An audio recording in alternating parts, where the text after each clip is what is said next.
माध्यम से सुनते हैं, चाहे कोई वो सीडी सुनते हैं, डीवीडी सुनते हैं, या किसी टीवी चैनल पर सुनते हैं, या परमात्मा के इस सच्चे दरबार में सतलोक आश्रम बरवाला जिला हिसार में आकर के ये वचन सुनते हैं, वो बहुत ही पुण्यकर्मी प्राणी हैं। और इस ज्ञान को सुनकर जो इसका अनुसरण करता है, इस ज्ञान को ग्रहण करके फिर इसके अनुसार वो कार्य क्रिया करता है, यानी दीक्षा लेता है, फिर आजीवन मर्यादा में रह के भक्ति करता है, तो वो विशेष पुण्यकर्मी प्राणी होते हैं। गुरुपद सेवै बिरला कोई, जापै कृपा साहेब की होई। गुरु जी की पद माने पद्धति, गुरु जी के द्वारा, सतगुरु के द्वारा बताई गई पद्धति यानी पूजा की विधि के अनुसार जो साधना करते हैं वो परमेश्वर के विशेष कृपा पात्र होते हैं। जो सत्संग सुनते हैं वो भी पुण्यात्मा होती हैं, और सत्संग सुन के जो तड़फ उठती हैं, तिलमिला जाती हैं दीक्षा प्राप्त करने के लिए और परमात्मा पाने के लिए, और वो दीक्षा ग्रहण करके आजीवन मर्यादा में रह के ये सफलता प्राप्त कर लेते हैं, उनके ऊपर परमात्मा की विशेष रजा होती है। आप जी उन विशेष कृपा पात्रों में से हैं जिनके ऊपर परमात्मा ने विशेष रजा बख्शी है। इतनी सर्दी के अंदर और कहां कहां से कितने लंबे सफर को तय करके आप छोटे छोटे बच्चों को साथ लेकर इस दरबार में पहुंचे हो, आपके ऊपर परमात्मा घना प्रसन्न है। अपने आप ही आपको प्रेरणा करता है, आप ही आपकी व्यवस्था करते हैं। किसी के पास कोई भी चीज का अभाव है, धन नहीं है, वो व्यवस्था भी परमात्मा परमेश्वर कबीर जी कहीं ना कहीं से आपको वो व्यवस्था करते हैं और फिर प्रेरित करते हैं और फिर यहाँ लाते हैं, नाम दिलाते हैं। करे कराव ऐसाइयां मन में लहर उठा, दादू सज्जर जीव के वो आप बगल हो जा। सत्संग में आने से प्राणी को ये ज्ञान दिया जाता है, आत्म ज्ञान, उसके साथ साथ परमात्म ज्ञान। आत्म ज्ञान है कि आप कौन हो और मनुष्य जीवन आपको किस लिए प्राप्त हुआ है और इसका मूल उद्देश्य क्या है। और परमात्म ज्ञान है परमात्मा कैसा है, वो क्या लीला करता है, वो क्या सुख देता है और उस परमात्मा की प्राप्ति कैसे होती है, ये सत्संग होता है। तो सत्संग में सबसे पहले आत्म ज्ञान कराया जाता है और फिर उसके बाद परमात्म ज्ञान होता है। आत्म ज्ञान ये है कि आप असंख्य युगों से इस काल के जाल में भटक रहे हो, जन्म और मृत्यु की इस फांसी पर लटक रहे हो। जब तक आपकी जन्म और मृत्यु समाप्त नहीं होगी आप सुखी नहीं हो सकते, चाहे सारी पृथ्वी का राज्य भी आपको प्राप्त हो जाए। क्योंकि यहां वो सुख है ही नहीं 21 ब्रह्मांड में। जैसे नमक की बोरी में और बूरा का टेस्ट आ ही नहीं सकता, ये 21 ब्रह्मांड नमक की बोरी हैं, बूरा से मिलती जुलती हैं, सेम कलर है, सेम बोरी है, उनका आकार सेम है, लेकिन वो टेस्ट नहीं हो सकता जो बूरा में टेस्ट है। वो सतलोक के अंदर वो सुख है जिसकी खोज हम यहां कर रहे हैं, इस नमक के बोरे में। ये सपने में भी ना सोचना कि आप यहां सुखी हो सकते हो। इन व्यवस्थाओं को पाकर कोई निर्धन सोचता है धनवान हो जाऊं, घना सुखी हो जाऊंगा। धनवान स्वप्न में भी सुखी नहीं है। यहां पर आज किसी के पास मान लीजिए पूर्व संस्कार से कोई संपत्ति अच्छी है, अरबपति है, करोड़पति है, उसकी मृत्यु हो जाती है, फिर क्या है? वो गधापति है, फिर गधा बनकर घूम रहा होगा वहां कुर्डियों पर। तो ये आत्मज्ञान है। तीन लोक का राज जीव को जय कोई देवे, लाख बधाई क्या करे जो नहीं नाम से दे। तीन लोक का राज जीव को जय कोई दे, लाख बधाई क्या करे जो नहीं नाम से दे। कहने का भाव ये है, परमात्मा सूक्ष्म वेद में बताते हैं कि ठीक है, अपने संस्कार वश चाहे कोई गरीब है, अमीर है, ताकतवर है, बलवान है, या निर्बल है, निर्धन है, परमात्मा की भक्ति सबको करनी होगी। और जिसके पास भक्ति नहीं है वो चाहे तीन लोक का भी पति बन जावे, स्वामी बन जावे, कहते हैं क्या बधाई दे रहे उसको, वो तो अंत में दुर्गति को प्राप्त होगा। और एक निर्धन कंगाल भक्ति कर रहा है और वो उस पूरी पृथ्वी और तीन लोक के स्वामी से भी ज्यादा महत्वपूर्ण है, ज्यादा वो कीमत का व्यक्ति है। परमात्मा कहते हैं राम रटत दारिद्र भलो, दारिद्र में निर्धन, नाम रटत निर्धन भलो, टूटी घर की छान, वो कंचन महल किस काम के, जहां भक्ति नहीं भगवान। परमात्मा समझाना चाहते हैं कि भक्ति करने वाला प्राणी भले ही कितना ही निर्धन हो और उसके घर की छान यानी छत भी टूटी हो झोपड़ी की, और जिसके सोने के महल हो भक्ति ठीक करता ना हो, तो उसके विषय में परमात्मा कहते हैं वो कंचन महल किस काम के, जहां भक्ति नहीं भगवान। परमात्मा कैसा है, कैसे मिलता है और वो कहां रहता है और कैसी लीला करता है, तो इतनी सी बात होती है सत्संग के अंदर। और इनका विस्तार बहुत ज्यादा बताना पड़ता है क्योंकि अज्ञान घना हो गया।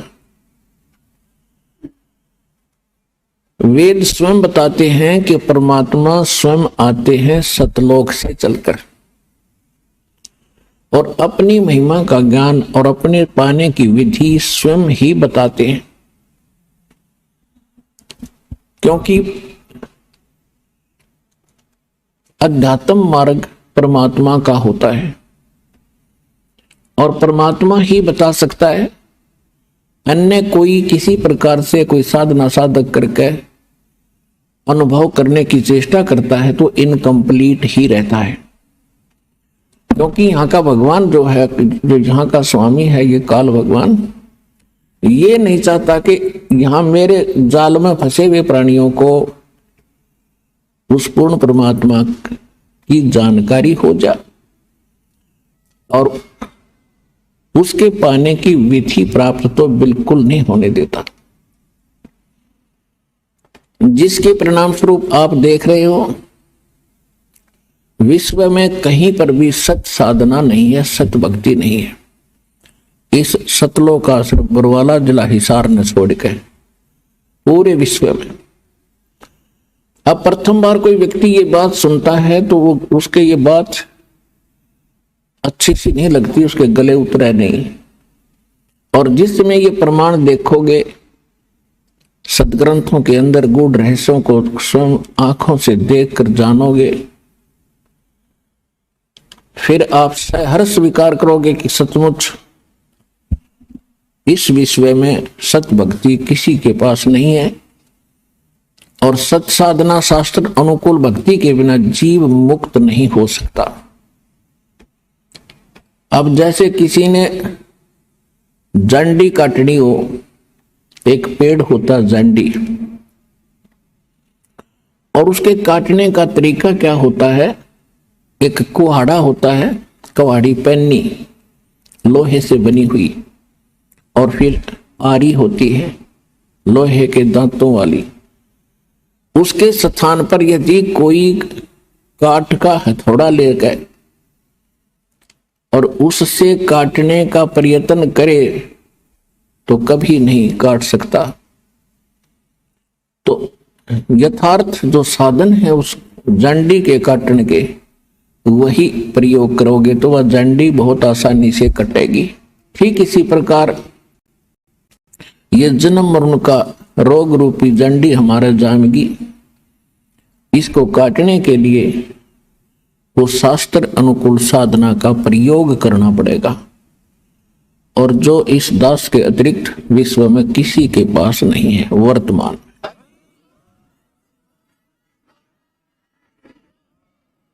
और जिन महापुरुषों ने यह जंडी काटी अर्थात मोक्ष प्राप्त किया, उन्होंने भी यही औजार प्रयोग किए थे जो दास आपको दे रहा है, बता रहा है, सुना रहा है, दिखा रहा है।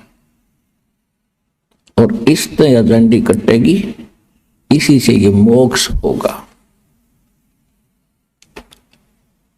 आज आपको बताएंगे कि परमात्मा कैसे मिले,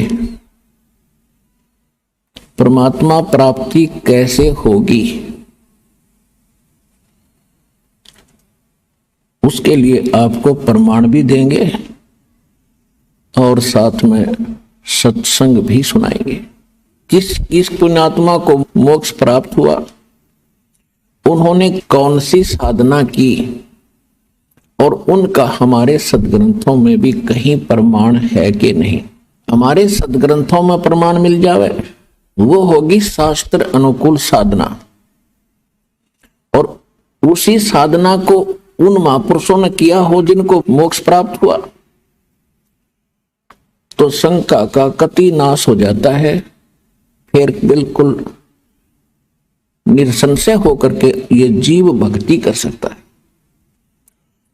सबसे पहले हमने अपने सदग्रंथों में से चुनना होगा, जानना होगा कि वो सदग्रंथ कौन से हैं जिनको हम ऑथेंटिक मान सकते हैं, जिनको हम आधार मानकर भक्ति कर सकते हैं।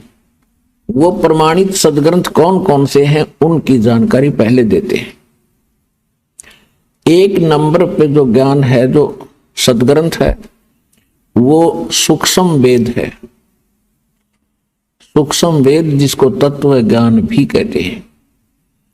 श्रीमद् भगवत गीता अध्याय नंबर 4 के श्लोक नंबर 32 में कहा कि अर्जुन, जो अभी मैंने इसी चौथे अध्याय के 25 से लेकर 30 मंत्र तक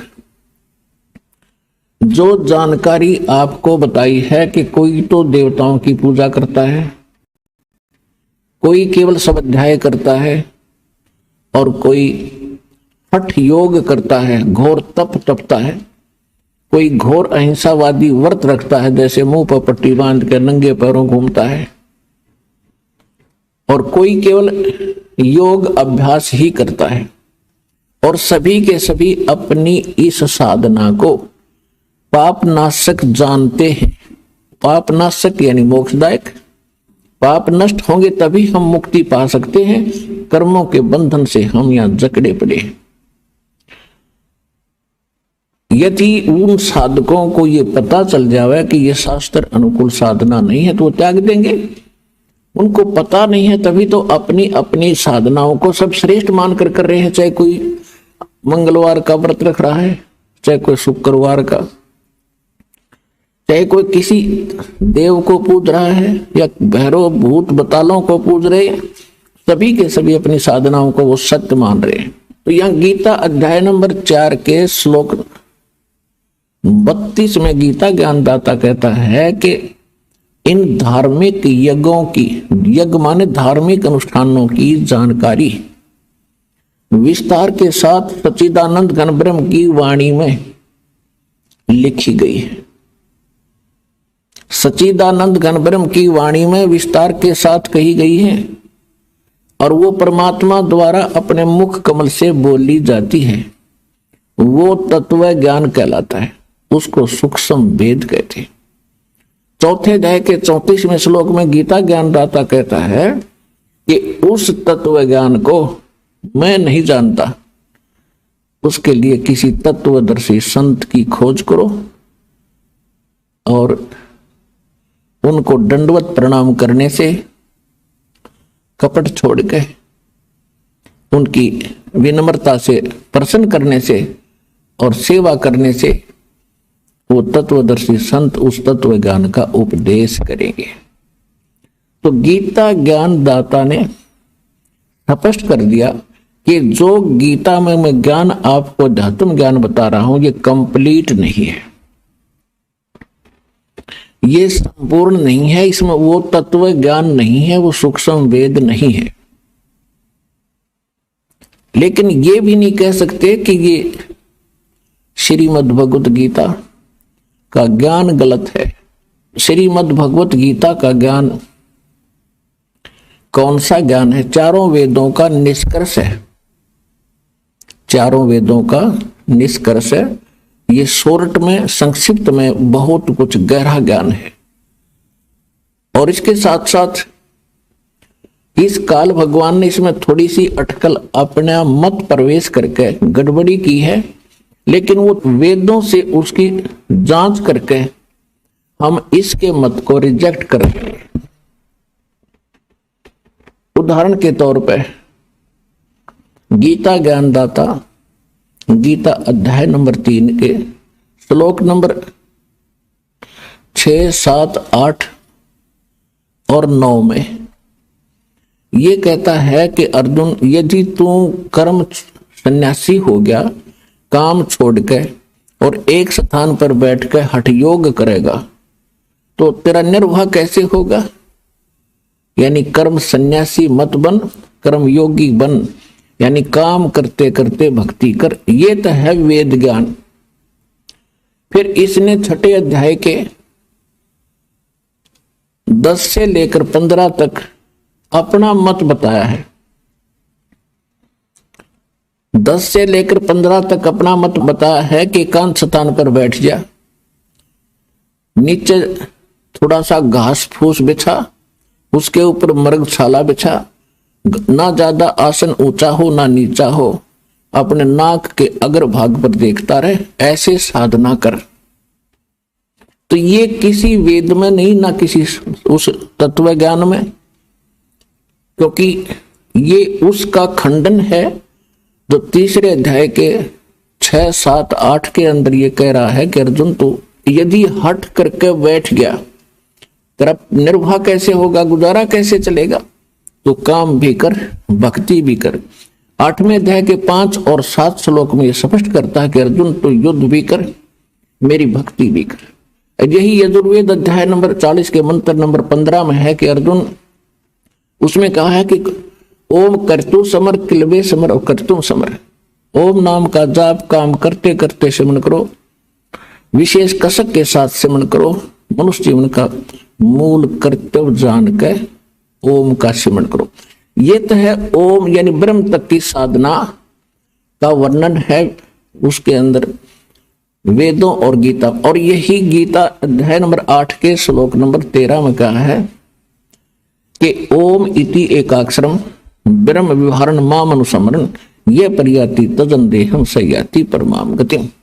मुझ ब्रह्म का केवल एक ओम मंत्र है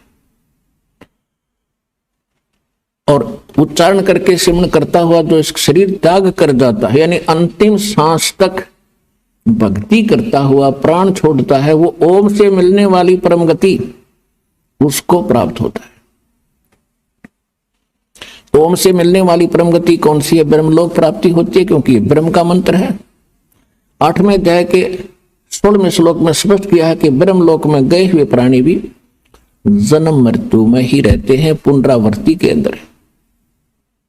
तो प्रसंग चल रहा है, यही सूक्ष्म वेद में बताया है, नाम उठत नाम बैठत नाम सोवत जागवे, नाम खाते नाम पीते नाम से ती लागवे। यानी वेद वही बताते हैं, सूक्ष्म वेद तत्व ज्ञान गॉड गिवन स्पिरिचुअल जो परमात्मा ने स्वयं आकर बोला है, वो भी यही कहता है कि काम करते करते सिमरन करो। तो ये मत है, वेद में यही है, सूक्ष्म वेद में यही है, यजुर्वेद में यही है। और जहां गीता वेदों का निष्कर्ष है, गीता जी में भी जहां वेद ज्ञान इसने दिया वो बिल्कुल सही है कि युद्ध भी कर मेरा सिमरन भी कर, ये बिल्कुल सही है। तीसरे अध्याय के 6 से लेकर 9 तक इसने सही कहा है कि एक स्थान पर बैठ कर तू हठ योग करता रहा, तेरा पेट गुजारा कैसे चलेगा। तो ये ज्ञान वेद गीता और सूक्ष्म वेद से मिलता है, ये बिल्कुल सही है। जो इसने 6ठे अध्याय के 10 से लेकर 15 तक अपना मत प्रोड्यूस किया है वो रिजेक्टेड है, वो नहीं मानने का। तो इस प्रकार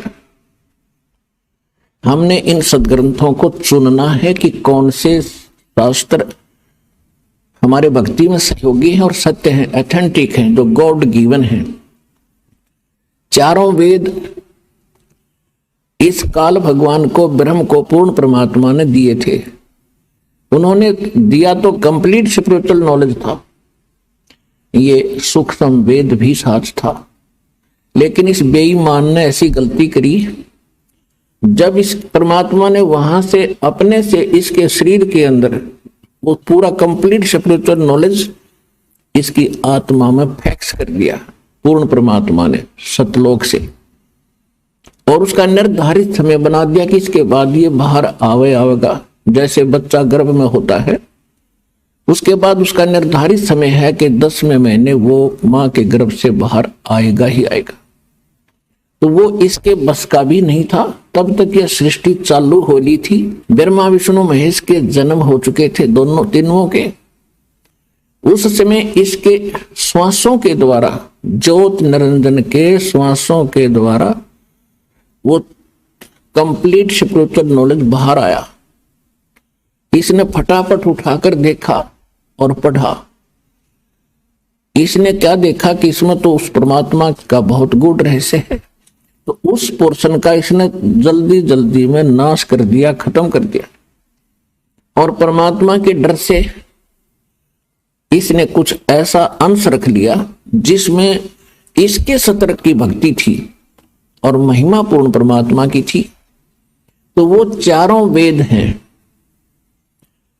ब्रह्मा विष्णु शिव जी ने फिर जब ये सागर मंथन किया प्रथम बार, तो काल ने उनको समुद्र में छुपा दिया। चारों वेद ऐसे जैसे दूध को जमा करके रड़कते हैं, बिलोते हैं तो मक्खन अपने आप ऊपर आ जाता है, फिर वो लस्सी में मिलता नहीं, 100 प्रयत्न कर ले। इसी प्रकार वो चारों वेद यानी अपने आप, ये एक ही वेद था, फिर 4 भागों में बाद में बांटा गया। वो कंप्लीट ग्रंथ न्यू का न्यू ऊपर आ गया एक सुंदर कमल के फूल पे। और ब्रह्मा जी इसको उठाकर लाए और ब्रह्म इस काल ने दुर्गा को संदेशा भेज दिया कि ब्रह्मा पढ़े इसको। ब्रह्मा ने जैसा ज्ञान समझा वेदों का, उस आधार से इसने आगे अपने अनुयायी पंडितों को, ब्राह्मणों को, अपने बच्चों को, अपने वंशजों को वेदों वाला ज्ञान बताना चाहा, जैसा इसने वेदों को समझा। और जैसा ब्रह्मा जी ने वेदों को जाना वही आज हमारे ब्राह्मण गुरुओं के पास है। अब हम उस विषय पर आते हैं कि ये चारों वेद गॉड गिवन है, कंप्लीट गॉड गिवन, पूर्ण परमात्मा द्वारा दिए गए। इसने जो निकाल दिया वो अलग बात है, जो शेष वेद हैं वो परमात्मा के दिए हुए हैं। तो ये चारों वेद, ऋग्वेद, यजुर्वेद, सामवेद और अथर्ववेद, अथर्ववेद तो इसने बहुत बाद में दिया है अपने पुत्र को, पहले ये 3 वेद दिए थे, उसमें से भी कुछ पोर्शन अलग से रख लिया था। तो कहने का भाव ये है कि ये चारों वेद गॉड गिवन है, और श्रीमद् भगवत गीता के अंदर इसने वेद ज्ञान दिया है, बोला है श्री कृष्ण जी में प्रवेश करके। तो जो वेदों से मेल खाता है श्रीमद् भगवत गीता का ज्ञान, वो सही है, और वही सूक्ष्म वेद से भी यदि मेल खाता है तो सही है। और जो इनसे मेल नहीं खाता है, गीता में जो इसका अपना ज्ञान है वो इसके घर का है, वो हमने नहीं मानना है। दूसरा उदाहरण ये है कि गीता अध्याय नंबर 2 के श्लोक नंबर 37 और 38 में, अब 37 में तो कहता है कि अर्जुन तेरे दोनों हाथों में लड्डू हैं, यदि तू युद्ध में मारा गया तो स्वर्ग प्राप्ति होगी, और यदि विजयी हुआ तो पृथ्वी का राज भोगेगा। और फिर क्या कहता है कि युद्ध कर अर्जुन, किसी लाभ हानि को छोड़ भूल के, और निष्काम भाव से युद्ध करे। कोई बात हुई? पहले तो ये कह रहा है कि तेरे दोनों हाथों में लड्डू, मर गया तो स्वर्ग में जाओगा, जीत गया तो राज भोगेगा। अब लालच तो आप बता रहे हैं, और फिर नुका सब लालच छोड़ कर युद्ध कर। ये इसका डुप्लीकेट ज्ञान है, इस काल का दिया हुआ युद्ध कराने के लिए बकवाद है यार। देखिएगा, अब देखिएगा श्रीमद् भगवत गीता, ये है श्रीमद् भगवत गीता, गीता प्रेस गोरखपुर से प्रकाशित है।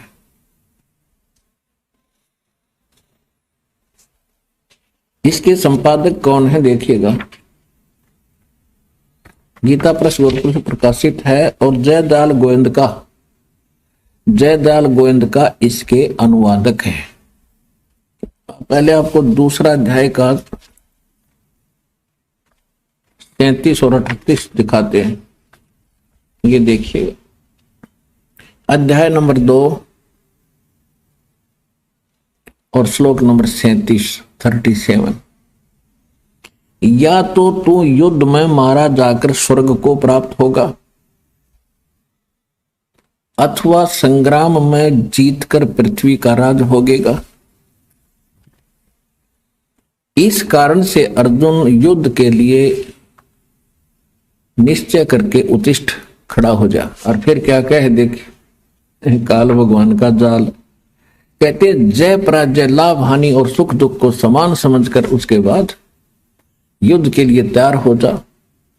इस प्रकार युद्ध करने से तू पाप को नहीं प्राप्त होगा। बताओ, ये कोई ज्ञान है? लाभ हानि और जय पराजय को भूल ले। लाभ हानि छोड़ के बेमतलब कौन लठमठा होगा? इसका अर्थ तो ये हो गया कि किसी के शर्म में मारा लठ। अन्यों कहते मैं तो बगैर लाभ हानि के और निष्काम भाव से लड़ रहा हूं तेरे साथ में, आ जा। तो कोई ये, और ऊपर कह रहा है कि युद्ध में मारा गया तो स्वर्ग जाएगा, और जीत गया तो पृथ्वी का राज भोगेगा, इसलिए लठ था। तो ये है इसकी बकवाद युद्ध कराने के लिए, ये हमने स्वीकार नहीं करनी जो श्रीमद् भगवत गीता में। अब आपको दिखाते हैं अध्याय नंबर 3 का श्लोक नंबर 6, 7, 8। ये देखिएगा, अध्याय नंबर 3 है ये, तृतीय अध्याय। इसमें प्रथम श्लोक में क्या कहा है, प्रथम से देख लेते हैं कि हे जनार्दन, यदि आपको कर्म की अपेक्षा ज्ञान श्रेष्ठ मान्य है तो फिर हे केशव मुझे भयंकर कर्म में क्यों लगाते हो, मुझसे युद्ध क्यों करा रहे हो। फिर यहां अर्जुन पूछ रहा है कि आपके ये दोगली सी बातें मुझे अच्छी नहीं लग रही। मिले हुए से वचनों से, यानी दोगले, कहीं जो है विरोधाभास आपके वचनों में आभास हो रहा है, तो ये मिले जुले से वचनों से मेरी बुद्धि को मानो मोहित कर रहे हैं। इसलिए उस एक बात को निश्चय करके कहिए जिससे मैं कल्याण को प्राप्त हो जाऊं। अब तीसरे में क्या कहा है, हे निष्पाप, ये भगवान बोला है, ये इतने को भगवान श्री कृष्ण महाराज बोले, इतनी अकल थी, यो काल बोल रहा है इसमें। हे निष्पाप, इस लोक में दो प्रकार की निष्ठा मेरे द्वारा पहले कही गई है, और उनमें सांख्य योगियों की निष्ठा तो ज्ञान योग से और योगियों की निष्ठा कर्म योग से होती है। फिर क्या कहता है, मनुष्य ने तो कर्मों का आरंभ किए बिना निष्कर्मता को, यानी ये तो अपनी सोच है, प्राप्त होता, और न कर्मों के केवल त्याग मात्र से सिद्धि यानी सांख्य निष्ठा को प्राप्त होता है। आगे फिर कहता, निसंदेह कोई भी मनुष्य किसी भी काल में क्षण मात्र भी बिना कर्म किए नहीं रहता, क्योंकि सारा मनुष्य समुदाय प्रकृति जनित गुणों द्वारा परवश हुआ कर्म करने के लिए बाध्य किया जाता है। छठे में, जो मूढ़मती मनुष्य समस्त इंद्रियों को हठ पूर्वक ऊपर से रोककर मन से उन इंद्रियों के विषयों का चिंतन करता रहता है, वह मिथ्याचारी और दंभी कहा जाता है। फिर सातवें में क्या कहा है, किंतु हे अर्जुन, जो पुरुष मन से इंद्रियों को वश में करके अनासक्त हुआ समस्त इंद्रियों द्वारा कर्म योग का आचरण करता है, वही श्रेष्ठ है। यानी तो हट करके बैठ गया तो बाहर से तो दिखाई देगा भक्ति कर रहा है, समाधि लगाने की चेष्टा कर रहा है, लेकिन ये मन किसी समय भी कोई ना कोई सोचे बिना ये रहता नहीं। अब इसके लिए कहा कि तू काम भी कर, भक्ति भी कर, इस कर्म इंद्रियों को लगाए रख, काम भी कर और भक्ति भी कर। ये देखिए, अब कहते हैं जो इन कर्म इंद्रियों को जो रोक कर चिंतन करता है, और वो मिथ्याचारी और दंभी यानी पाखंडी कहा जाता है कि कोई हट करके बैठता है, जैसे 2.5 घंटे सुबह 2.5 घंटे शाम, ये राधा स्वामी वाले और अन्य तकरीबन यह गुट्टी पे हुए सब ने, कहते ये पाखंडी लोग हैं, दंभी हैं, ये साधना नहीं है भक्ति करने की। देखना, सातवें में स्पष्ट कर दिया है कि किंतु अर्जुन, जो पुरुष मन से इंद्रियों को वश में करके और अनासक्त हुआ समस्त इंद्रियों द्वारा कर्म योग का आचरण करता है, वही श्रेष्ठ है। यानी कर्म योग माने काम भी करता है और भक्ति भी करता है, वो श्रेष्ठ है। आगे देखो, अब तीसरे अध्याय के 8वें श्लोक में क्या कहा है, 8वें श्लोक में, तू शास्त्र विहित कर्तव्य कर्म कर।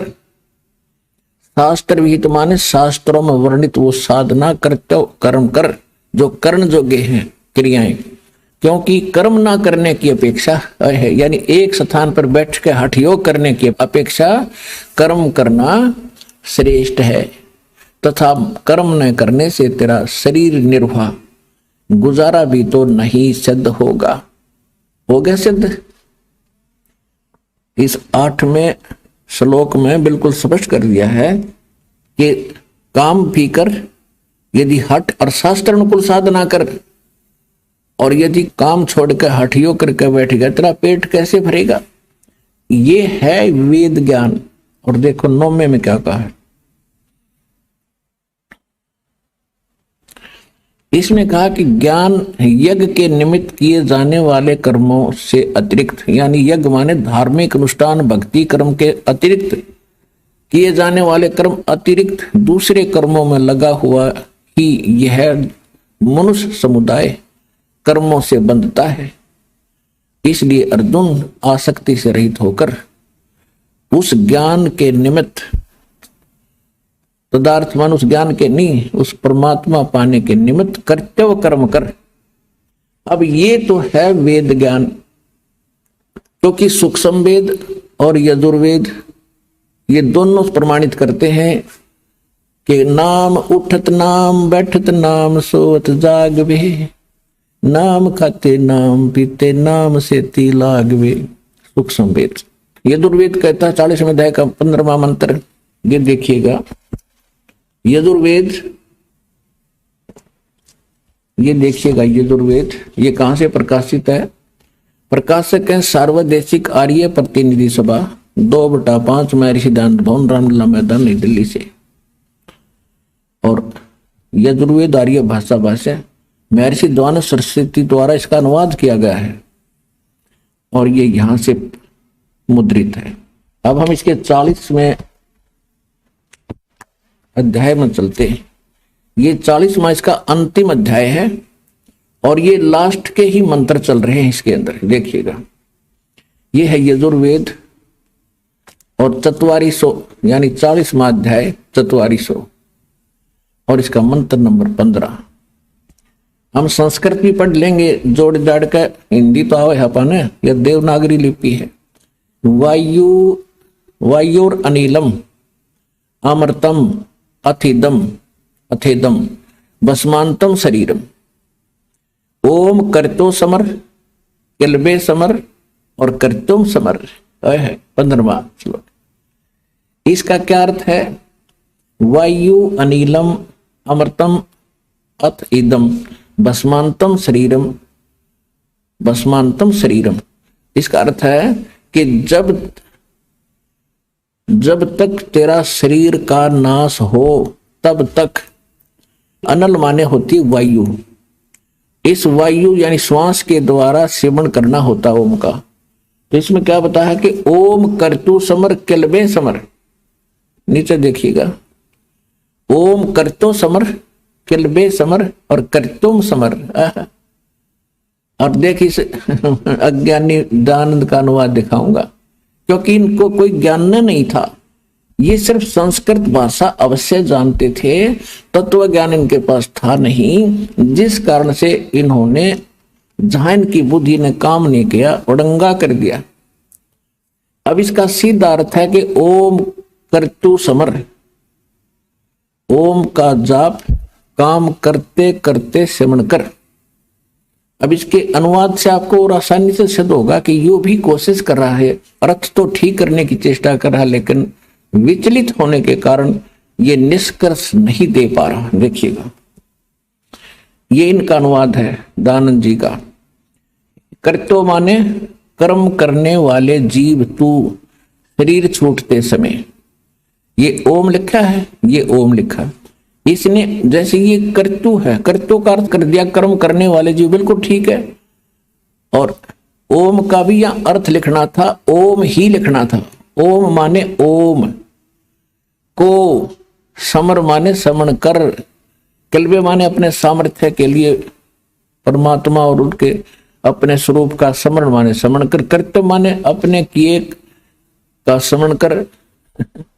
वायु माने धनजादि वायु, अनल माने कारण रूप वायु को, कारण रूप वायु, अमृतम अविनाशी कारण को धारण करता अथ इसके अनंतर इदम इस शरीर नष्ट, शरीरम नष्ट होने वाला, सुखादि का आश्रय शरीर, भस्मांतम अंत में भस्म होने वाला है। तो ऐसा जान। कोई अर्थ है इसका? कोई सिर पैर है इसके अर्थ का?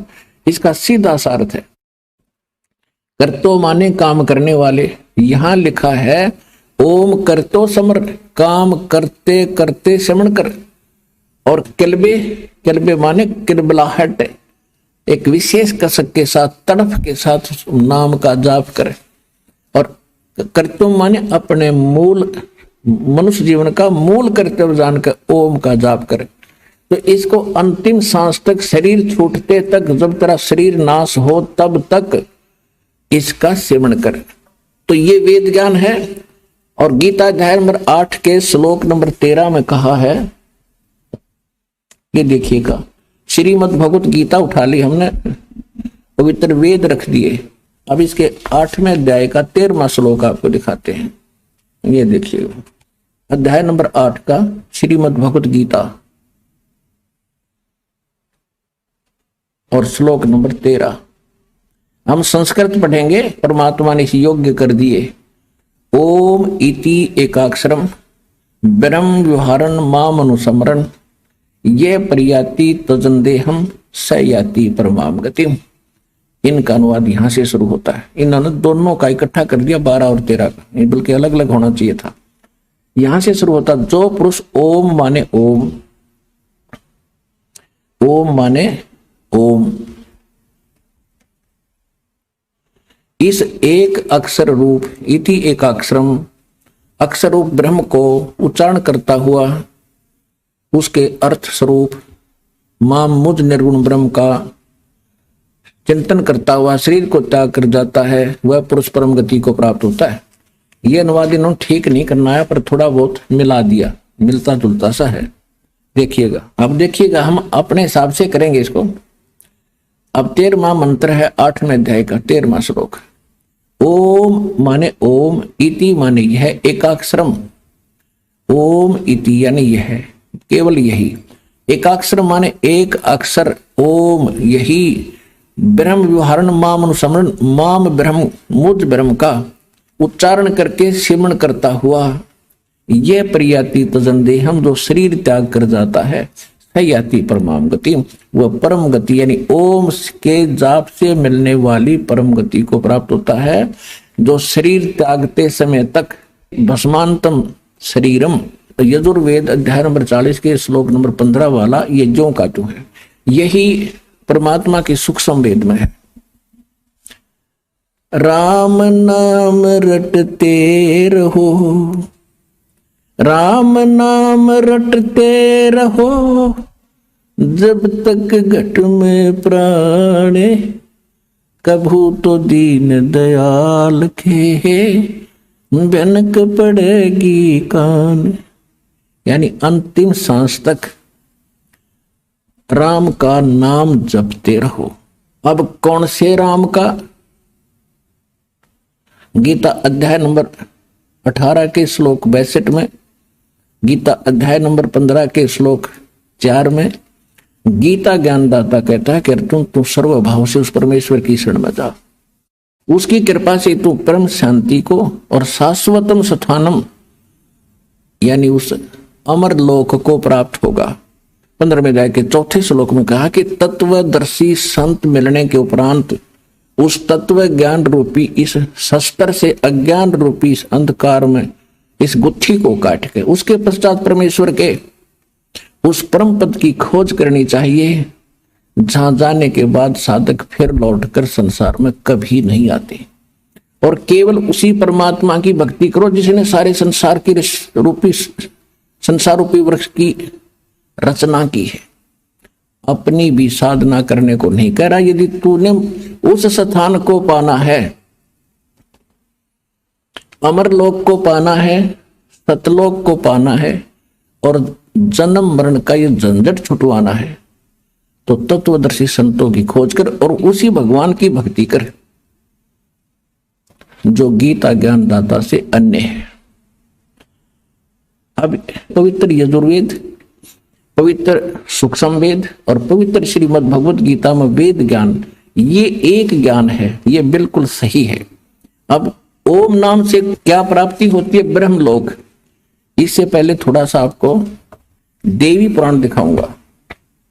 पुण्यात्माओं, आप जी ने बहुत दिन सुन लिए राम कृष्ण और सुदामा की कथाएं, वो तो अच्छी बात है। धार्मिक व्यक्तियों को कोई ना कोई सहारा चाहिए था, हम उसमें लगे रहे। लेकिन अब जब बच्चे सियाने हो जाएं तो वो बच्चे जो स्कूल में पढ़ते हैं वो आजीवन पहली का कायदा नहीं पढ़ना चाहिए उन्होंने। अगर सफलता पानी है तो आगे की क्लासेज भी अटेंड करनी पड़ेंगी। तो वो सतलोक आश्रम बरवाला में उसे आगे की पढ़ाई पढ़ाई जाती है, वो सुनिएगा। अब ओम नाम किसका है? ओम नाम से क्या प्राप्ति होती है ये देखिएगा। श्रीमद् देवी भागवत यानी श्री देवी पुराण गीता प्रेस गोरखपुर से प्रकाशित है। श्रीमद् देवी भागवत सचित्र मोटा टाइप, संक्षिप्त केवल हिंदी, संपादक हनुमान प्रसाद पोदार, चमनलाल गोस्वामी, और ये यहां से प्रकाशित है। इसके मुद्रक और प्रकाशक हैं गीता प्रेस गोरखपुर। इसके 562 पृष्ठ पर आपको ले चलते हैं। उसमें क्या वर्णन है कि देवी यानी दुर्गा जी हिमालय राजा को ज्ञान बता रही है और वो कह रही है कि आप मेरी भक्ति भी छोड़ दो, केवल ब्रह्म की पूजा करो, ब्रह्म की। तो उसका ओम नाम है। ओम नाम का जाप ब्रह्म पाने का उद्देश्य करके करोगे तो आप ब्रह्म लोक में चले जाओगे, ब्रह्म के पास जो ब्रह्म लोक में रहता है। देखिएगा, यह है 562 पृष्ठ संक्षिप्त देवी भागवत। हम नीचे आते हैं। देवी के द्वारा हिमालय को ज्ञानो उपदेश, ब्रह्म स्वरूप का वर्णन। श्री देवी जी कहने लगी, पर्वतराज, ये तो पहले अपने विषय में बताती है, फिर कहती है उस ब्रह्म का क्या स्वरूप है यह बतलाया जाता है, जो प्रकाश स्वरूप सबके अत्यंत समीप स्थित हृदय रूप गुहा में स्थित होने के कारण गुहाचर नाम से प्रसिद्ध और महान पद अर्थात परम प्राप्य है। समस्त प्रजा के ज्ञान से परे है, उसने किसी भी प्रजा को उसका ज्ञान नहीं है, अर्थात किसी की बुद्धि में आने वाला नहीं, यह तुम जानो। जो परम प्रकाश रूप, जो सूक्ष्म से भी अत्यंत सूक्ष्म है, जिसमें संपूर्ण लोक और उन लोकों में निवास करने वाले प्राणी सचित हैं, वही ये अक्षर ब्रह्म है। अब पुण्यात्मा इस परमात्मा के द्वारा दिए गए सूक्ष्म वेद रूपी पैमाने से आप इन सभी देवी और देवताओं के ज्ञान के सतर से परिचित हो जाओगे। अब ये देवी जी ब्रह्म को कहीं अक्षर ब्रह्म कह रही है, कहीं परम अक्षर कह रही है। देखो, और फिर गीता से प्रमाणित करेंगे आपको कि सरपुरुष अलग है, अक्षर पुरुष अलग है, और परम अक्षर पुरुष वो सुप्रीम पावर है। यहां देखिए, वही अक्षर ब्रह्म है। देवी जी कह रही है, ब्रह्म को कह रही है, ब्रह्म ही अक्षर ब्रह्म है, वही सबके प्राण है, वही सबकी वाणी है और वही सबके मन है। वह यह परम सत्य और अमृत अविनाशी तत्व है। सौम्य उस वेदने योग्य लक्ष्य को तुम वेदन करो, मन में हो जाओ। अब हम ज्यादा ना करें, यहाँ के क्या करिए, अक्षर रूप ब्रह्म को लक्ष्य बनाकर वेदन करो। प्रणव यानी ओम तो धनुष है, जीवात्मा बाण है, ब्रह्म और ब्रह्म को उसका लक्ष्य कहा जाता है। यानी जीवात्मा ओम का जाप करे, ब्रह्म पाने का उद्देश्य रखे। अब यहां कहती है उस एकमात्र परमात्मा को यानी ब्रह्म को जाने, दूसरी सब बातों को छोड़ दे। अपनी पूजा को भी कह रही है, मेरी भी पूजा छोड़ दे तू। यही अमृत रूप परमात्मा के पास पहुंचाने वाला पुल है। संसार समुद्र से पार होकर अमृत स्वरूप परमात्मा को प्राप्त कराने का सुलभ साधन है। इस आत्मा का, परमात्मा का ओम के जप के साथ ध्यान करो। इससे अज्ञान अंधकार से सर्वथा परे और संसार समुद्र से उस पार जो ब्रह्म है उसको पा जाओगे, तुम्हारा कल्याण। ओम का जाप कर ब्रह्म प्राप्ति हो जाएगी। और वो कहां रहता है ब्रह्म? वह है, आप 563 पर पढ़ रहे हैं, वह है यह सबका आत्मा ब्रह्म, ब्रह्मलोक रूप दिव्य आकाश में स्थित है, ब्रह्मलोक में रहता है। ठीक। अब श्रीमद देवी भागवत में देवी जी ने स्वयं बता दिया, ओम का जाप कर, यह ब्रह्म का मंत्र है, इसके जाप से ब्रह्म प्राप्ति हो जाएगी, वो ब्रह्म लोक में चला जाएगा, वो वहां रहता है। अब गीता अध्याय नंबर 8 के श्लोक नंबर 16 में कहा है कि ब्रह्म लोक में गए हुए प्राणी भी जन्म मृत्यु के अंदर है। देखिएगा, ये है श्रीमद् भगवत गीता। हमने अब उठा ली, श्री देवी पुराण रख दी। ये 8वां अध्याय,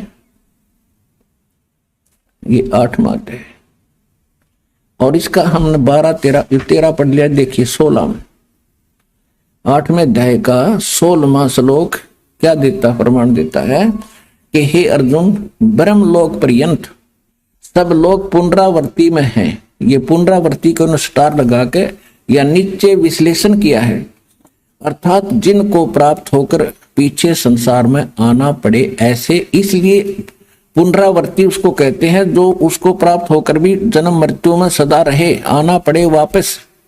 वहां गए हुए प्राणी भी वापस आते हैं ब्रह्मलोक में। अब यहां इन्होंने थोड़ी सी गलती की है, परंतु हे कुंती पुत्र, मुझको प्राप्त होकर पुनर्जन्म नहीं होता, ये अनुवाद गलत किया इन्होंने। देखो, पुण्यात्माओं, यदि ये ऐसे विद्वान होते तो मुझे क्या जरूरत थी इनके मत्था पचाई करने की।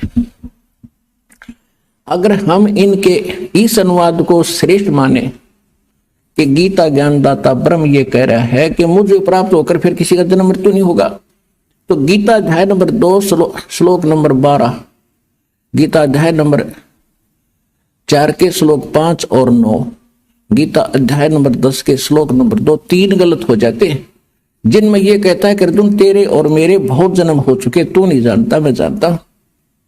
तो एक खाकनवाद इनका। इसका अर्थ यहां पर यह बनता है कि जो ये नहीं जानते अर्जुन, विद्यते माने विद धातु से बना है विद्यते, जो ये नहीं जानते, विद्यते माने नहीं जानते कि ब्रह्मलोक में गए हुए भी पुनरावर्ती में हैं, तो वो लोग मुझे प्राप्त होकर भी पुनर्जन्म को प्राप्त होते हैं। इसका सीधा अर्थ ये बनता है। इन्होंने गलत किया है। देखिएगा अध्याय नंबर 2 के और श्लोक नंबर 12 को आपको दिखाते हैं। ये देखिएगा, गीता अध्याय नंबर 2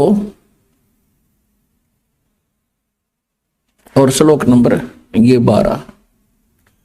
इसमें कहा कि अर्जुन न तो ऐसा है कि मैं किसी काल में नहीं था, अथवा तू नहीं था, अथवा ये राजा लोग नहीं थे, और नहीं ऐसा है कि ऐसा है कि इससे आगे हम सब नहीं रहेंगे। यानी तेरी मेरी, तू और मैं पहले भी जन्मे थे, आगे भी जन्मते रहेंगे। फिर देखिए अब चौथे अध्याय के 5 और 9 में, ये है श्रीमद् भगवत, ये है चौथा अध्याय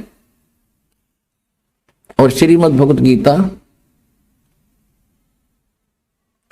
श्रीमद् भगवत गीता और अध्याय चौथे अध्याय का 5वां श्लोक। अब यहां इसका अनुवाद है, हे प्रणतम अर्जुन, मेरे और तेरे बहुत से जन्म हो चुके हैं, उन सबको तू नहीं जानता किंतु मैं जानता हूं।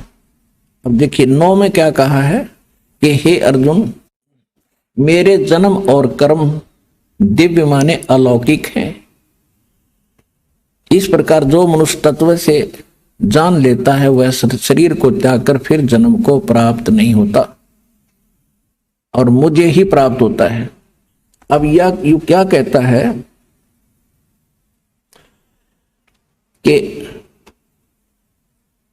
जो इसका सीधा सा अर्थ है कि अर्जुन तेरे और मेरे बहुत जन्म हो चुके हैं और मेरे जन्म और कर्म अलौकिक हैं, यानी और जो इनको नहीं जानता वो मुझे ही प्राप्त होता है, जो इस तत्व से परिचित नहीं है वो मुझे ही प्राप्त रहता है, और मेरे और तेरे जन्म मृत्यु बहुत होली है। सीधी सी बात है।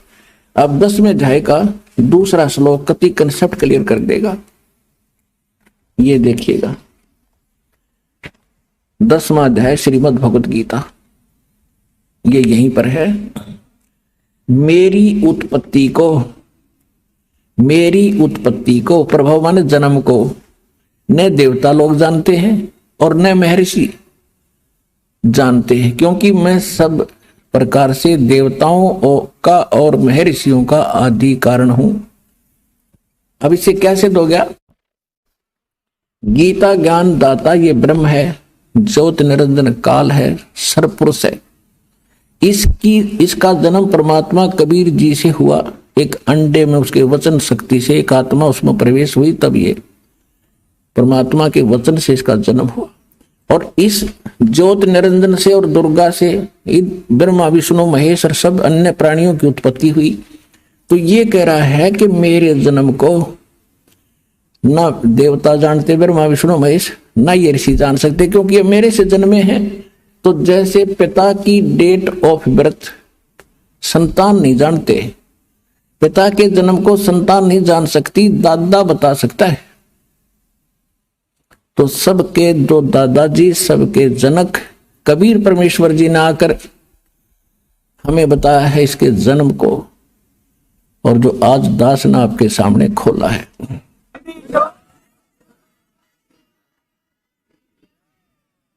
तो इससे सिद्ध हो गया कि गीता ज्ञान दाता का जन्म हुआ है और मृत्यु ये स्वीकार कर ही रहा है।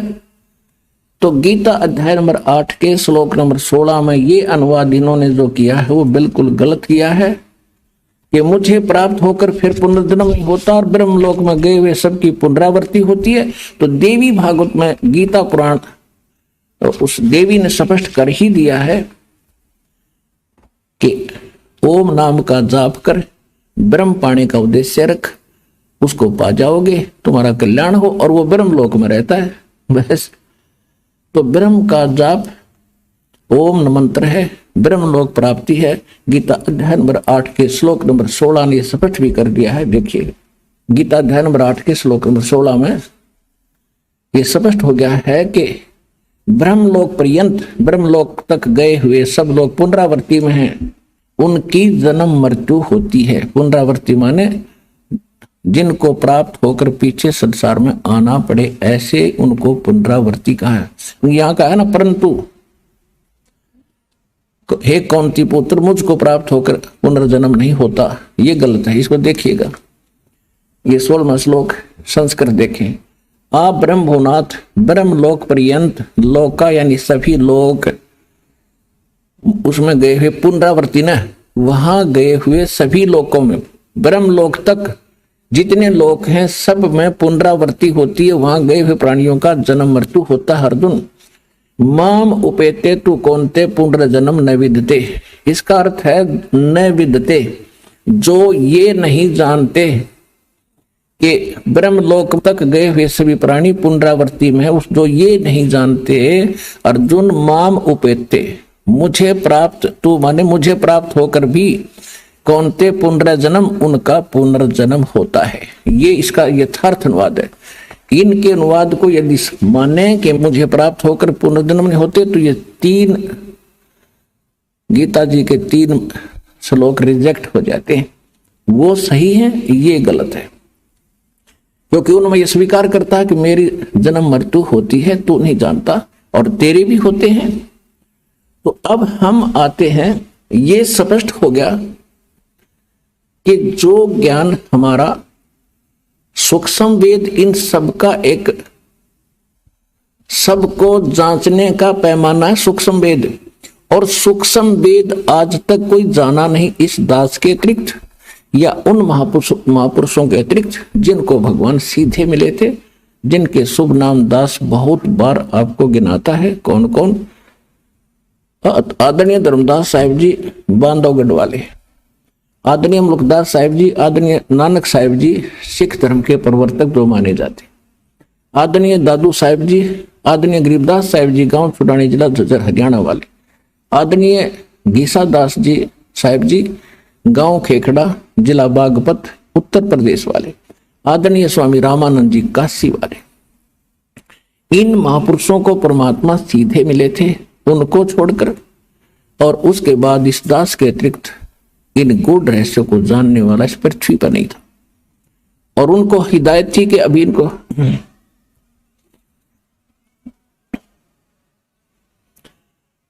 और उन महापुरुषों को सख्त हिदायत थी कि अभी ये सार्वजनिक ना करना। धर्मदास मेरी लाख दुहाई, ये सार शब्द की तबार न जाई, सार शब्द बाहर जो पढ़ी, बिचली पीढ़ी हंस न तरही। धर्मदास मेरी लाख दुहाई, ये मूल ज्ञान कहीं बार न जाई, मूल ज्ञान बाहर जो पढ़ी, बिचली पीढ़ी हंस नी तरही। मूल ज्ञान और सार नाम को तब तक छुपाई जब तक द्वादश पंथ ना मिट जाए। जब तक ये काल के सारे पंथ ना मिटे तब तक इसको छुपा के रखना। और बिचली पीढ़ी, यदि ये पहले सार्वजनिक हो गया तो मेरा दास आवेगा, वो कैसे भिन्नता बताएगा। तो सभी महापुरुषों को, नानक साहिब जी को भी यही कह दिया था कि इसको, इस मंत्र को भी किसी को मत बताना। अब ये तो स्पष्ट हुआ, ये प्रमाणित हुआ कि सूक्ष्म वेद वो तो कंप्लीट स्पिरिचुअल नॉलेज है। ये देखिएगा श्रीमद् भगवत गीता अध्याय नंबर 4 का श्लोक नंबर 32, इसको भी थोड़ा निर्णय करेंगे आज। इसका चौथे अध्याय का 34वां श्लोक, ये देखिएगा यजुर्वेद अध्याय नंबर 4 का और श्लोक नंबर 32। इसमें क्या लिखा है? एवं बहुविधा यज्ञा वितता ब्रह्मणे मुखे। यो ब्रह्मणे मुखे यहां गड़बड़ कर रखी इन्होंने अनुवाद में। कर्मजान विदितान सर्वान एवं ज्ञातवा विमोक्ष से। इन्होंने अनुवाद कैसा किया है कि इस प्रकार और भी बहुत तरह के, यानी ये पहले जो बताए हैं 25 से लेकर ये 25 से लेकर 30 तक का जो ज्ञान पहले बताया इसने, ये चौथे अध्याय का चौथा अध्याय और 25वें श्लोक से ने शुरू किया है कि दूसरे अपने माने कुछ दूसरे योगीजन देवताओं के पूजन रूपी यज्ञ माने धार्मिक अनुष्ठान, धार्मिक कार्यों का अनुष्ठान बलि भारती अनुष्ठान किया करते हैं। कुछ तो देवताओं की पूजा करते हैं और कुछ ब्रह्म अग्नि, ये परब्रह्म नहीं ब्रह्म की पूजा करते हैं। और कुछ आत्म यानी अपने आत्म चिंतन ही करते रहते हैं। और कुछ कान आदि इंद्रियों को रोक राख के संयम करके हठ योग करते हैं। कुछ हवन किया करते हैं। कुछ वैसे ही का सब शरीर में शब्द सुनते रहते हैं।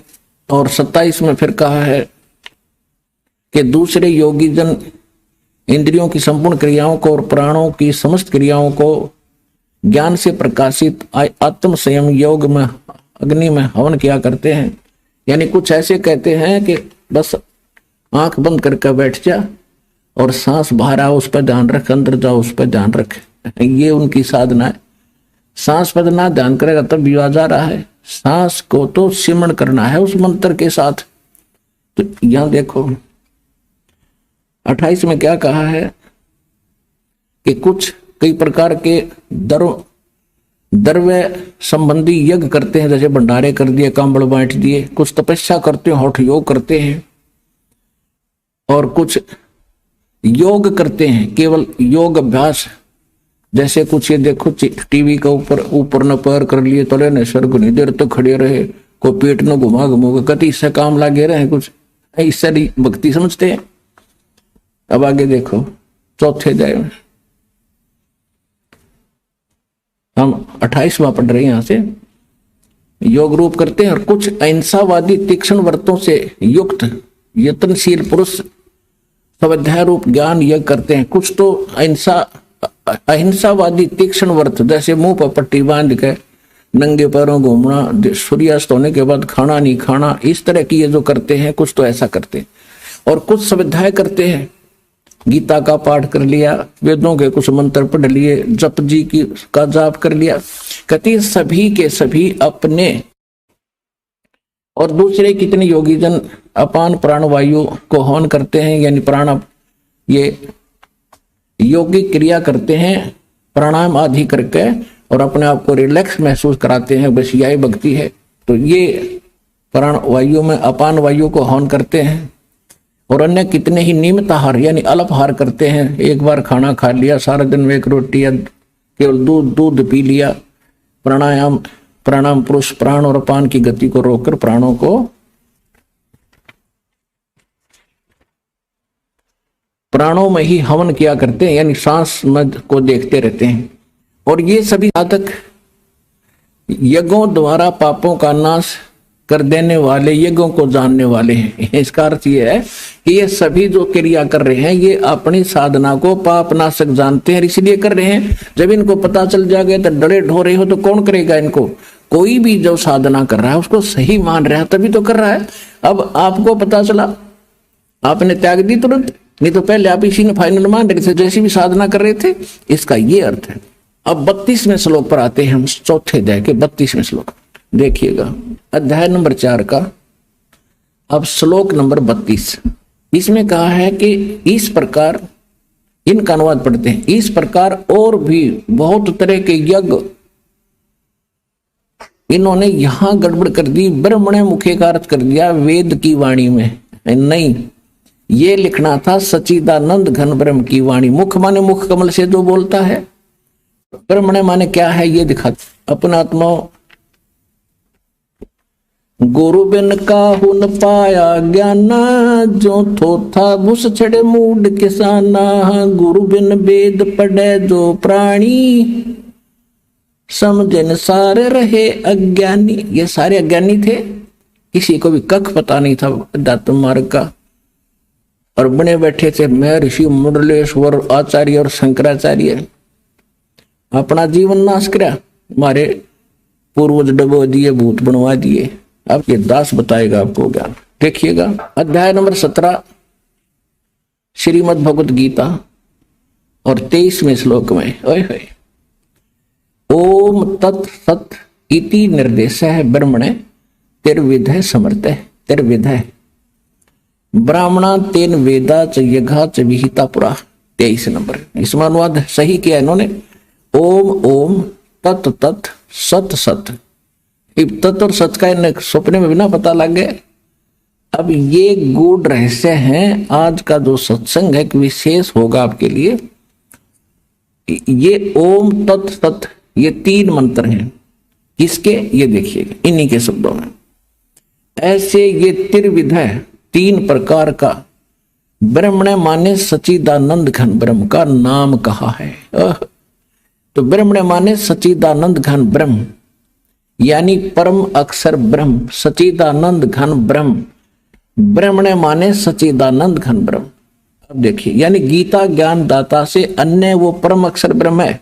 जैसे गीता अध्याय नंबर 7 के श्लोक नंबर 29 में गीता ज्ञान दाता ने कहा कि अर्जुन, जो मेरे इस ज्ञान का आश्रय कर लेगा, कि तत्वदर्शी संत की खोज कर लेगा, उसके पश्चात जो जरा और मरण से छूटने के लिए वो प्रयत्न करते हैं, इस संसार की किसी वस्तु की इच्छा नहीं रखते, तो वो व्यक्ति उस तत्व ब्रह्म से और सारे दातों से और सब कर्मों से परिचित है। 8वें अध्याय के प्रथम मंत्र में गीता ज्ञानदाता से अर्जुन ने प्रश्न किया कि हे भगवान, फिर वो तत्व ब्रह्म क्या है? गीता ज्ञानदाता ने 3रे श्लोक में 8वें अध्याय में कहा है वो परम अक्षर ब्रह्म है। देखिएगा, ये भी कंसेप्ट क्लियर करेंगे। ये 7वां अध्याय 29वां श्लोक, ये केवल मूल पाठ है।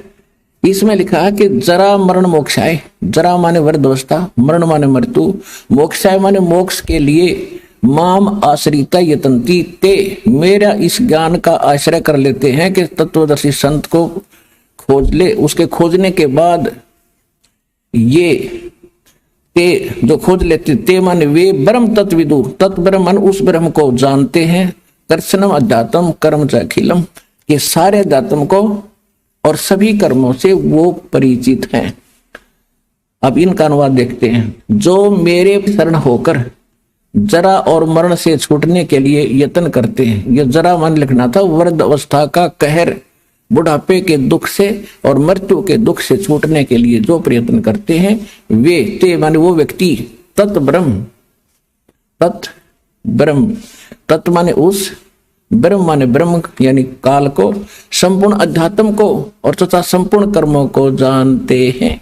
अब यहाँ अर्जुन ने पूछा, 8वां अध्याय सामने है, बिल्कुल एक श्लोक और बीच में है 30वां। इसमें कोई विशेष नहीं कहा कि जो मुझे जानते हैं वो मुझे ही प्राप्त होते हैं, बस अंतकाल में मुझे ही जानते हैं और मुझे ही जानते हैं, बस मेरे तक ही उनकी बुद्धि सीमित है।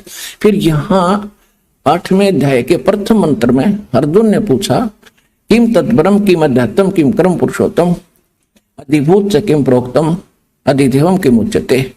वह तत्व ब्रह्म क्या है? इसका उत्तर अध्याय नंबर 8 के और श्लोक नंबर 3 में दिया है। वह परम अक्षर ब्रह्म है। अक्षरम ब्रह्म परमम, परम अक्षर ब्रह्म है। पुण्यात्माओं, आपकी पीएचडी करवा दूंगा और अंगुलियां नोट करवा दूंगा सारे शास्त्रों के श्लोक मंत्र, चाहे ब्रह्मा जी और विष्णु आजी हो आपके सामने, चाहे शिव जी आजी हो, सबके ज्ञान में परास्त कर दोगे उनको।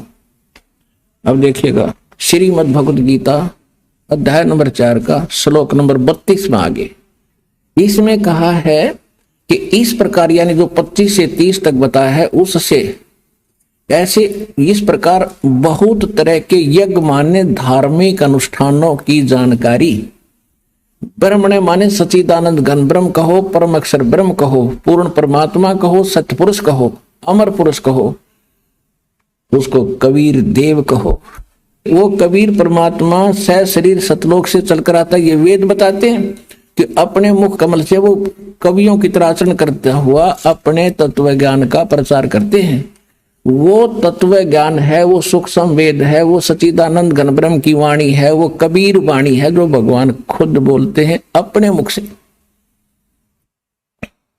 और इसमें मूल पाठ में संस्कृति स्पष्ट करती है, ब्रह्मणे मुखे, मुख माने मुंह, मुख, और ब्रह्मण माने सच्चिदानंद घन ब्रह्म यानी परम अक्षर ब्रह्म।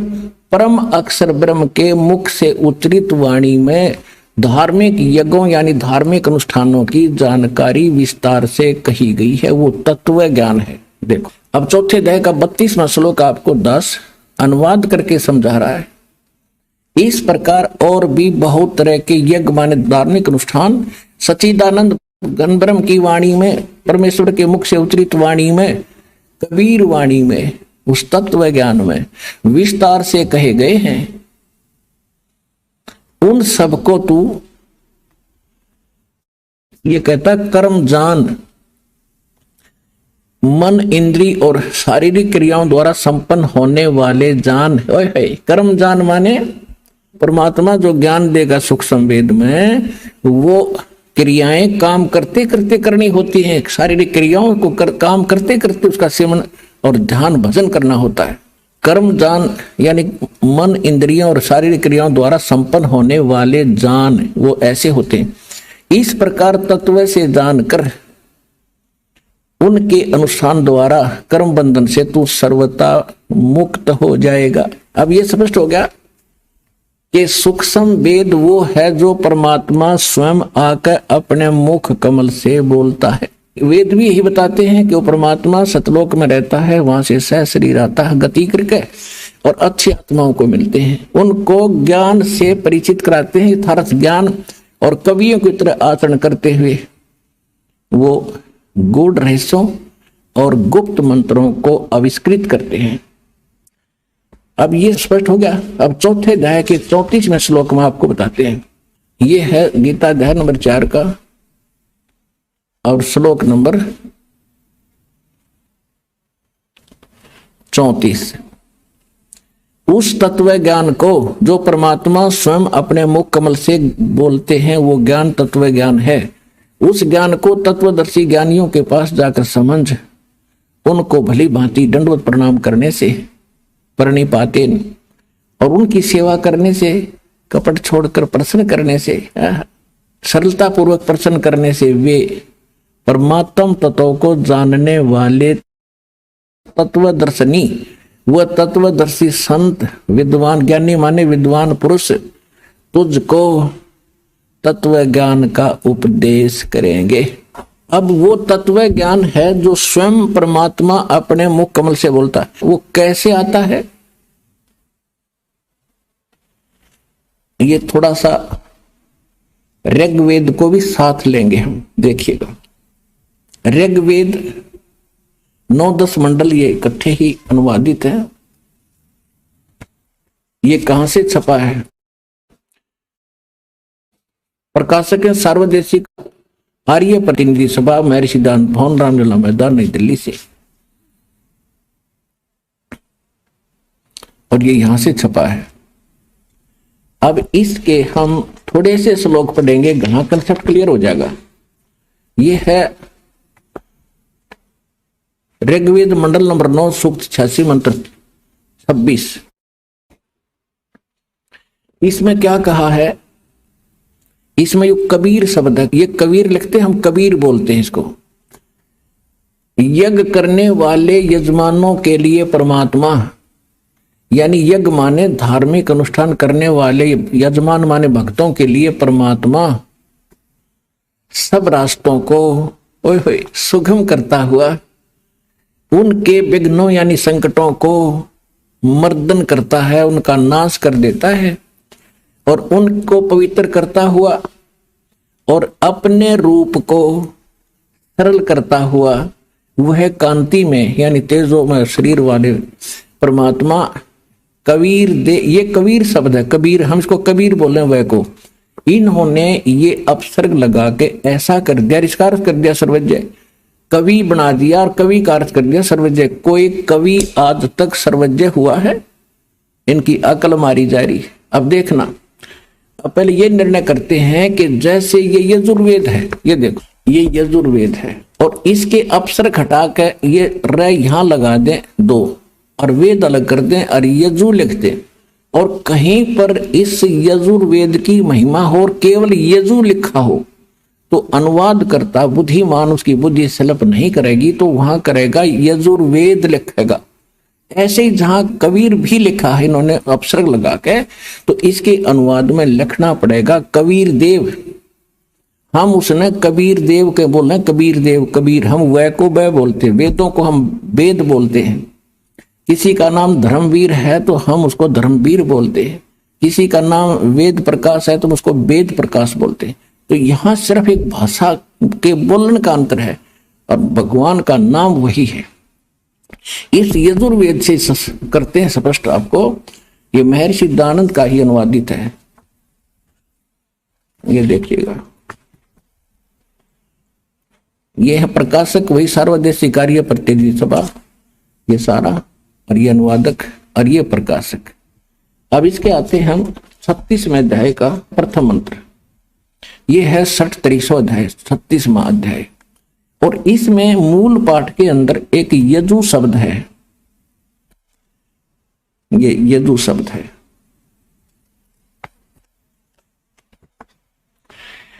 रच्चम वाचम प्रपदे मनो यजु प्रपदे, ये यजु शब्द है ओनली, ये यजुर्वेद की महिमा है यहां पर। तो यहां पर इस महर्षि दानंद ने ठीक अनुवाद कर दिया। यहां देखो ये इसी का अनुवाद है, ये लिखता है वाणी की प्रेरणा को प्राप्त हो मनन करने वाले अंतःकरण के तुल्य, यजु माने यजुर्वेद को प्राप्त हो। तो यहां यजुर्वेद की महिमा थी, बेशक यजु लिखा था तो इन्होंने यजुर्वेद लिखना पड़ा। अगर यजु भी लिखा है तो ये अंडरस्टूड है कि उसको समझाने के लिए यजुर्वेद लिखना पड़ेगा कि यजुर्वेद के विषय में कहा जा रहा है। ठीक इसी प्रकार अब हम फिर आते हैं इस ऋग्वेद, इस ऋग्वेद के ऊपर, ये भी ये वहीं से प्रकाशित आपको, ये यहां से, ये इसके प्रकाशक है वही दो, और ये यहां से ये प्रकाशित है। अब हम ऋग्वेद मंडल नंबर 9 सूक्त 86 का मंत्र 26 फिर पढ़ेंगे। ये देखो 26, यज्ञ करने वाले यजमान माने भक्तों के लिए, यज्ञ माने धार्मिक अनुष्ठान यानी भक्ति करने वाले भक्तों के लिए परमात्मा सब रास्तों को सुगम करता है हुआ उनके विघ्नों यानी संकटों का नाश करता है, मर्दन करता है और उनको पवित्र करता हुआ और अपने रूप को सरल करता हुआ। परमात्मा का वहां सतलोक में शरीर की शोभा इतनी है, एक रोम में, एक बाल में, रोमकूप में करोड़ सूर्य मिला दे, करोड़ चंद्रमा, इतना नूर है। और पूरी बॉडी का कितना हो गया, मनुष्य दृश्य है परमात्मा। तो अगर वो एज इट इज यहाँ आ जाता, हमारी आंखें बंद हो जाए, हम देख नहीं सकते, तो अपने उस रूप को हल्का तेज पुंज का सरल करके और सिंपल बना कर आते हैं। और यही गरीबदास जी कहते हैं, तेज पुंज तन दे धर के इस विध हमको भेंट ही, इस तरह हमें मिलते हैं वो। अब देखिएगा, अपने रूप को और सरल करता हुआ वह कांति में माने तेजों में शरीर वाले परमात्मा कबीर देव, यहां हम इसको करेंगे कबीर देव, कबीर साहब, ये कबीर परमात्मा, कबीर देव लिखेंगे हम इसको, नोट सर्वज्ञ। वो कबीर देव यानी कबीर साहब विद्युत के समान क्रीड़ा करता हुआ यानी बिजली जैसी गति से, वर्णीय माने वर्णीय पुरुषों को प्राप्त होता है। वर्णीय माने अच्छी आत्माओं को, आदरणीय श्रेष्ठ आत्माओं को वो परमात्मा आकर मिलता है। और वो कहाँ रहता है, देखो यही ऋग्वेद मंडल नंबर 9 सूक्त 86 के मंत्र 27 में स्पष्ट है कि जो परमात्मा ध्रुवलोक के यानी सतलोक के तीसरे पृष्ठ पर विराजमान है। ओहो, वहां बैठा है वो परमात्मा, साकार है। आगे देखो, अब दिखाते हैं इसी ऋग्वेद मंडल नंबर 9 सूक्त 82 का 82 का। ये देखिएगा, ऋग्वेद मंडल नंबर 9 सूक्त 82 और मंत्र नंबर 1 यहां पर है। इसमें कहा है कि जो सर्व उत्पादक प्रभु, सोम माने सबका उत्पादक परमात्मा, प्रकाश रूप सद्गुणों की वृष्टि करने वाला और पापों का हरण करने वाला, सब पापों का नाश करने वाला है, वह है राजीव। राजीव माने राजा के समान,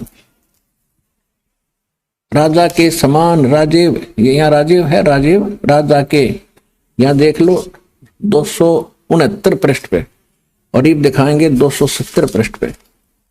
कोई जो ना कहे पृष्ठ गुणा बदल गए होंगे। 270 पृष्ठ पे राजीव माने राजा के समान। ओए होए, राजा के समान दर्शनीय है, वो देखने में राजा की तरह है, सिंहासन पर बैठा है। आपने परमात्मा के द्वारा बताई हुई वाणी से धर्मदास जी ऊपर देख कर आए थे, वो कल आपने एक सत्संग में सुना भी था कि वहां परमात्मा का एक सिंहासन है, सिंहासन पर परमात्मा विराजमान है, उसके सिर पर मुकुट है। यही गरीबदास जी कहते हैं। अरस कुर्स पर, आसमान के अंतिम छोर पर अरस कुर्स पर सफेद गुमज है, जहां परमेश्वर का डेरा। कहते सवेत चक्र शर मुकुट विराज, ऊपर छतर, सवेत छतर शर मुकुट विराज और देखत ना उस चेहरे रो। ये निराकार निराकार कह बकवास कर रहे हैं कि तुमने साधना ठीक मिली नहीं, भगवान वो दिखाई दिया नहीं जिसके सिर पर सफेद छत्र है, सिर पर मुकुट है और सिंहासन पर विराजमान है। यही वेद बता रहे कि वो परमात्मा देखने में राजा के समान है, राजा की तरह बैठा हुआ मुकुट माकुट पहनकर। वो देखने में राजा के समान दर्शनीय माने देखने जोग के, देखने में उस प्रकार है। और वह है पृथ्वी आदि लोक लोकांतरों के चारों ओर शब्दमान हो रहा है। वह वर्णीय पुरुष को, वर्णीय माने अच्छी आत्मा को, श्रेष्ठ व्यक्ति को, जो दृढ़ भक्त है, ओए होए, जो दृढ़ भक्त है उसको पवित्र करता हुआ मिलता है, उसको आकर मिलता है। और जिस प्रकार विद्युत स्नेह वाले स्थानों को आधार बनाकर प्राप्त होता है। ओए होए, अब देखियो कितना स्पष्ट कर दिया वेद ने कि जैसे वो परमात्मा कबीर देव, वो सबकी रचना करने वाला, पाप नाश करने वाला वो परमात्मा राजा के समान देखने में मनुष्य दृश्य है, और वो वहां से चलकर आता है, अच्छी आत्मा को मिलता जो दृढ़ भक्त होते हैं, जो मालिक ने कह दिया डगमग नहीं हुए, वही उसी तरह चले। जैसे सभी महापुरुषों को कह दिया था परमात्मा ने, जिनको वो मिले थे कि भी इस ज्ञान को अभी छुपा के रखना, इस नाम को कहीं बताना नहीं किसी को, अपने अनुयायियों को। तो इन सभी महापुरुषों ने कति गुप्त कर दिया, लिख दिया, लेकिन आगे छींट नहीं लगने दी। ये दृढ़ भगत थे, इनको गवाह बनाया। तो यहां ये स्पष्ट हो रहा है कि वो परमात्मा ऐसे आता है जैसे आकाशीय बिजली, आकाश की बिजली और कोई धातु विशेष पर गिरती है जहां उसका अट्रैक्शन होता है। पुराने समय में हम छोटे छोटे से जब कभी वर्षा होती थी, बिजली कड़कती थी और बाहर कोई बर्तन रह जाता था आंगन में, उस समय कांसी धातु के थाली बेले गिलास कटोरे होया करते थे, कांसी धातु के। अब तो वो रहे नहीं, कांसी धातु के बेले थाली रहते थे और कांसी धातु पर बिजली विशेषकर गिरती थी। तो हमारी दादी जी कहती थी कि इनको अंदर रख लो, ना तो बिजली गिर जाएगी इन पे। तो यहां क्या बता रहा है कि जैसे बिजली, आकाशीय बिजली एक अपने स्नेह वाले स्थानों को आधार बनाकर गिरती है, ऐसे ही परमात्मा उन्हीं को मिलता है जो उसके प्रिय होते हैं, जो उनके मिलन जोगे होते हैं। उन्हीं महापुरुषों को आकर भगवान मिलता है। जैसे बिजली गिरती है उसी स्थान पर, उसी धातु पर जिसका उसके प्रेम है, लगाव है, जो उसके अट्रैक्शन है।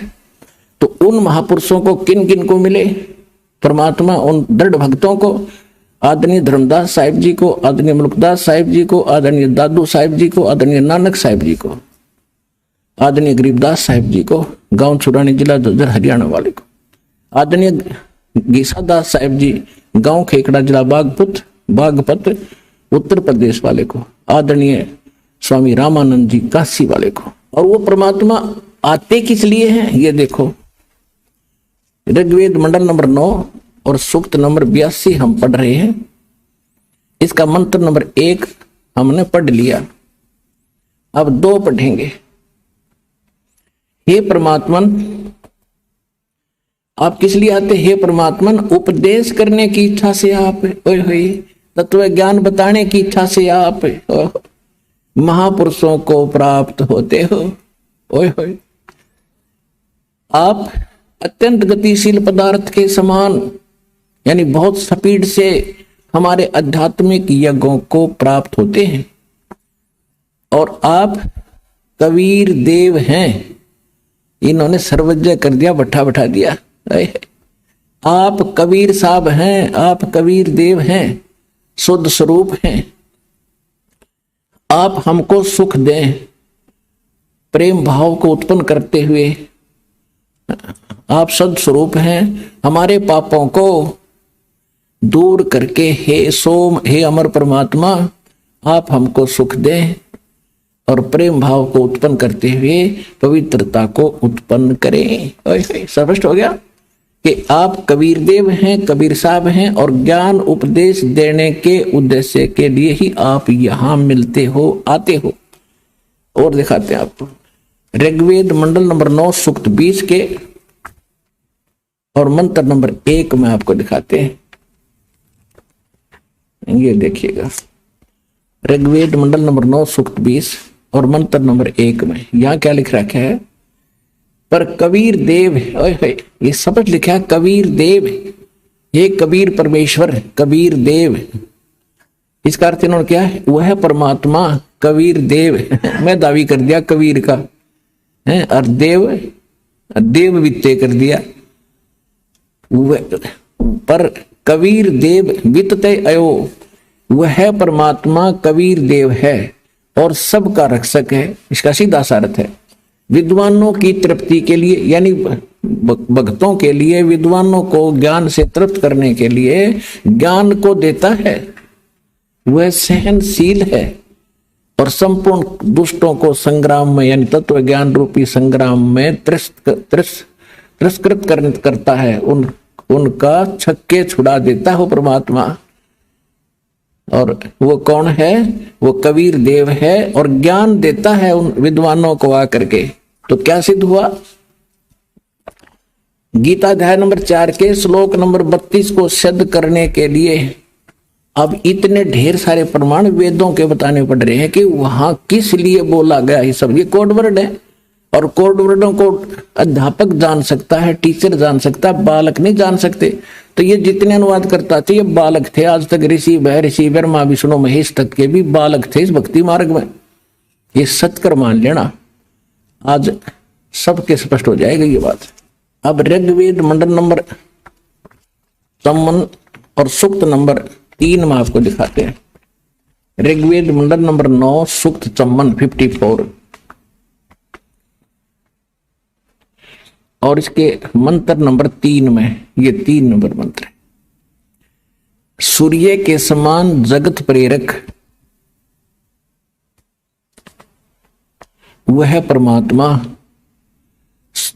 सोमदेव, सोम स्वभाव वाले और जगत प्रकाशक, वह परमात्मा जगत प्रकाशक है और विश्वानी पुनाने, सबको पवित्र करता हुआ भुवनो ऊपरी तिष्ठति, संपूर्ण ब्रह्मांडों के ऊर्ध्व भाग माने ऊपर में भी नहीं, वहां पर बैठा है। तिष्ठति माने विराजमान है, उड़ा बैठा है सब भवनों के ऊपर, सबके ऊपर स्वर्ग सतलोक के अंदर वो परमात्मा विराजमान है, वहां बैठा है। ठीक, और वहां से ये गति करके आता है। ये आपको ऋग्वेद मंडल नंबर 9 सूक्त 86 मंत्र 26 और 27 में स्पष्ट कर दिया कि वहां से चलकर आता है। और इसी प्रकार ऋग्वेद मंडल नंबर 9 सूक्त 82 मंत्र 2 में भी 1 में भी स्पष्ट हुआ। अब आपको दिखाते हैं ऋग्वेद मंडल नंबर 9 और सूक्त 94 का। है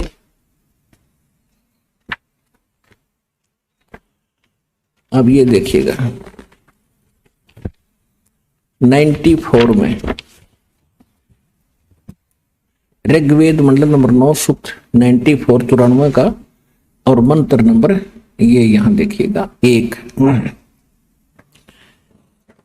इसमें है कि सूर्य के विषय में जैसे रश्मि प्रकाश करती हैं उसी प्रकार मनुष्यों की बुद्धियां अपनी अपनी उत्कृष्ट शक्ति के विषय में करती। यहां सीधा अर्थ यहां है कि वह परमात्मा जिस परमात्मा में सर्वोपरि बलों के समान सब बल है, वह परमात्मा कर्मों का अध्यक्ष होता हुआ और पवतेवन सबको पवित्र करता है, कवियों की तरह आचरण करता हुआ।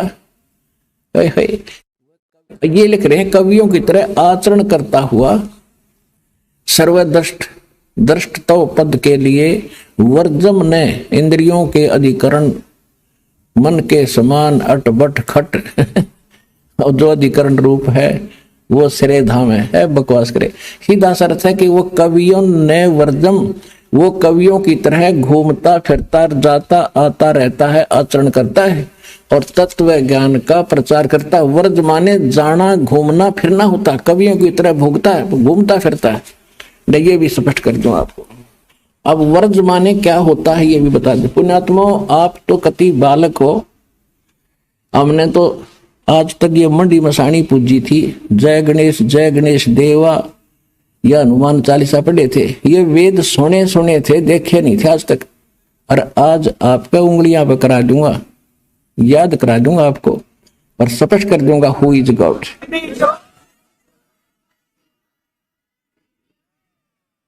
परमात्मा कहते हैं 9 मन सूत उलझिया, ये ऋषि रहे झकमार और सतगुरु ऐसा सुलझा दे, उलझा न दूजी बार। तो ऐसा सुलझा दूंगा इसने कोई उलझा नहीं सकता। कलयुग के अंदर सब पार होंगे जो भक्ति करेंगे।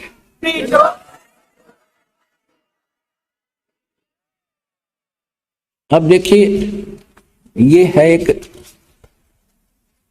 डिक्शनरी है, शब्दकोश, हिंदी संस्कृत हिंदी कोश। ये है वामन शिवराम आपटे, ये इसके संग्रह करता है और ये यहां से छपा है। और अब हम इसके चलते हैं 993 पृष्ठ पे। यहां पर वर्ज शब्द है, वर्ज माने जाना चलना प्रगति करना है और विदा होना। ये जाना अर्थ जाना है, जाना चलना प्रगति करना। और यहां देखना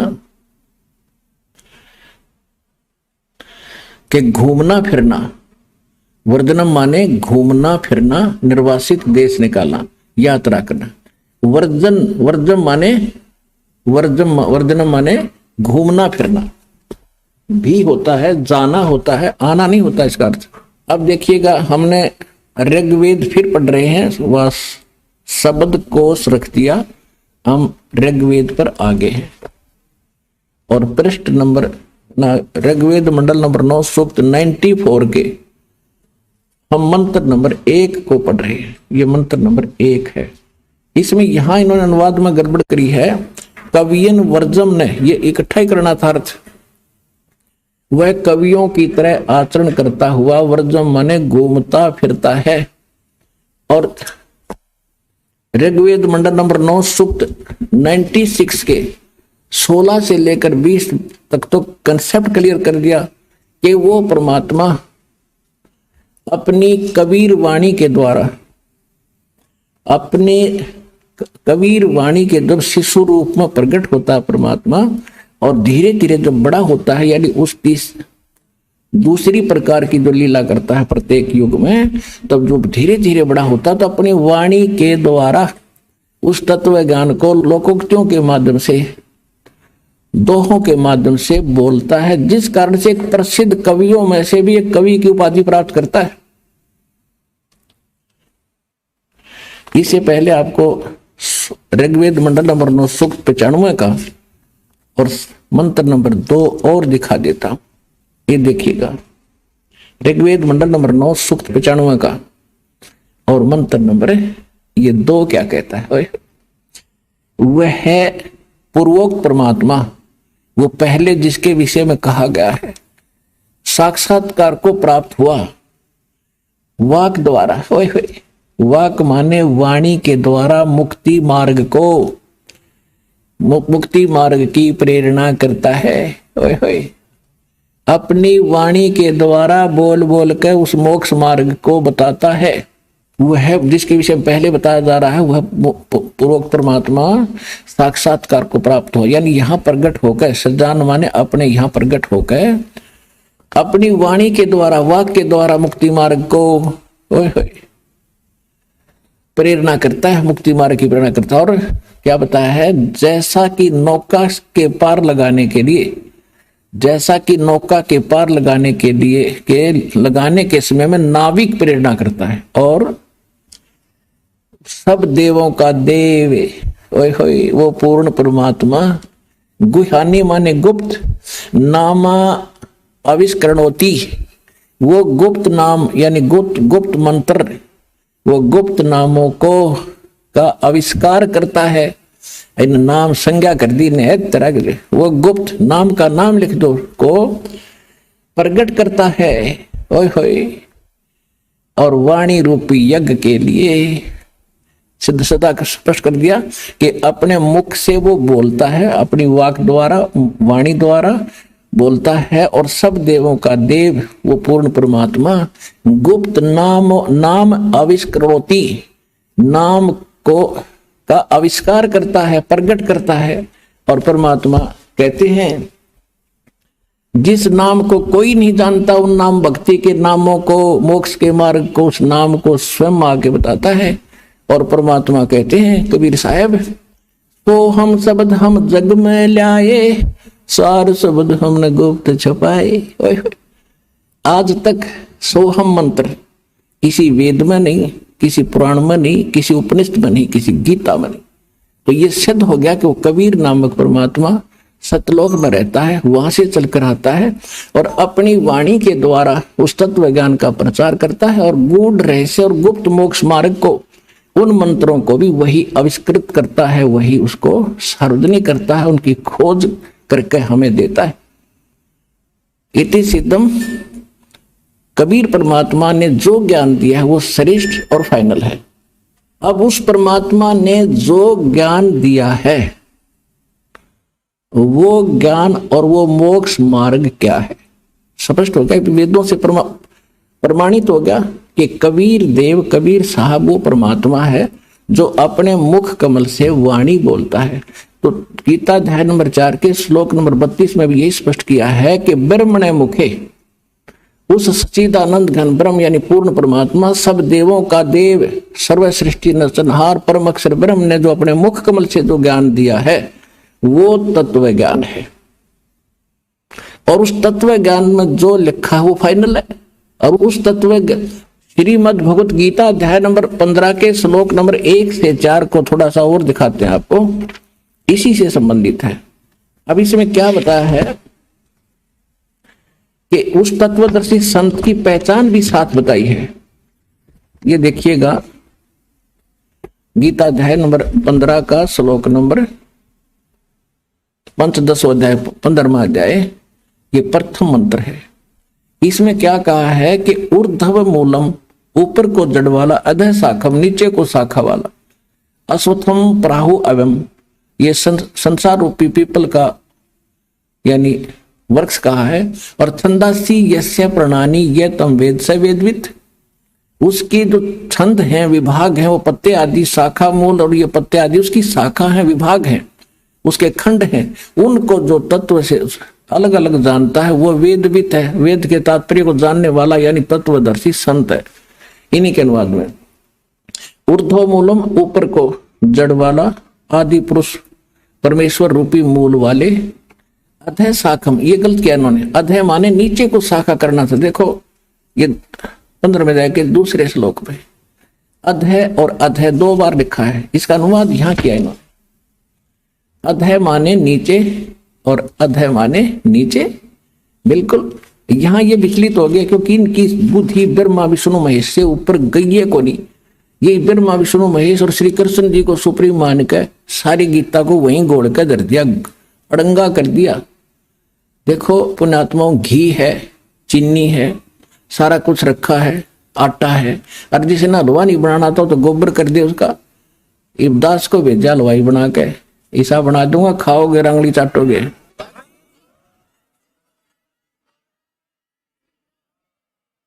ये देखिएगा इन सदग्रंथों में क्या रहस्य भरा है कि ऊपर को जड़, ऊर्ध्व मूलम अधः शाखम, सीधी सी बात है।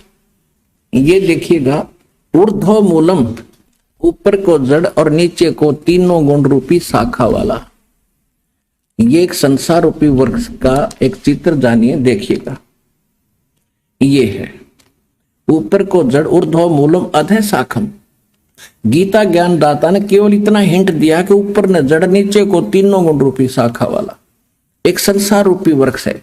और जो संत इसके सारे विभाग बता देगा, स वेदवित, वो तत्वदर्शी संत है। और 600 वर्ष पहले परमात्मा आए थे। जैसा वेद बताते हैं, गीता बताती है कि अपने मुख कमल से वो यथार्थ ज्ञान बताते हैं, सूक्ष्म वेद बताते हैं, वो गूढ़ रहस्य बताते हैं, तो उसमें वो एक संत की भूमिका भी करते हैं। और कवियों की तरह वो वाणी बोलने के करके एक प्रसिद्ध कवि की भी पदवी प्राप्त करता है, लेकिन वो होता है भगवान। तो 600 वर्ष पहले भगवान ने स्वयं बताया था, एक तत्वदर्शी संत की भूमिका करते हुए अपनी सच्चिदानंद घन ब्रह्म की वाणी में कहते, अक्षर पुरुष एक पेड़ है, सरपुरुष वा की डारे, तीनों देवा शाखा है, भाई पात रूप संसार। परमेश्वर स्वयं आकर बता गए थे 600 वर्ष पहले इस गीता के ज्ञान को सिंपल लैंग्वेज में, कि ऊपर को जड़, अक्षर पुरुष एक पेड़ है जो जमीन से बाहर दिखाई देता, उसको पेड़ बोलते हैं। और मूल बतानी छोड़ गए भगवान, क्योंकि यहां कोई अधिकारी आ जाता है, मंत्री आकर खड़ा हो जाए, वो कह दे मैं फलाना मंत्री होगा, भाई ठीक है खड़ा रहे होगा, और उसके साथ कोई गनमैन और आ जाने का, ट्यू भाई मंत्री जी आए हैं, अच्छा आओ जी बैठो जी। तो इसलिए परमात्मा ने अपने को छुपा कर रखा, अरिदास को भेज दिया कि सारे राष्ट्रपतियों के राष्ट्रपति आगे कबीर भगवान, सब भगवानों के भगवान, सब देवों के देव, अनंत कोट ब्रह्मांड का एक रति निभार, सतगुरु पुरुष कबीर है, कुल के सरचना।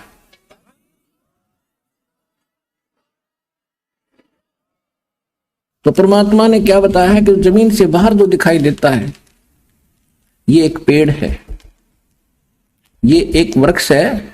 ये अब ये बताया है कि अक्षर पुरुष एक पेड़ है, सरपुरुष यानी ज्योत निरंजन वा की डार, और तीनों देवा शाखा है, भाई पात रूप संसार। ये मूल कौन है? ये परम अक्षर ब्रह्म है, ये पूर्ण परमात्मा है। और ये है कौन? ये देखिएगा, ये अनंत कोट ब्रह्मांड का एक रति नहीं भारे, सतगुरु पुरुष कबीर हैं ये कुल के सृजनहार। हम सुल्तानी नानक तारे, दादू को उपदेश दिया, जात जुलाहा भेद न पाया, यू काशी महे कबीर हुआ। अब ये है वो परम अक्षर ब्रह्म,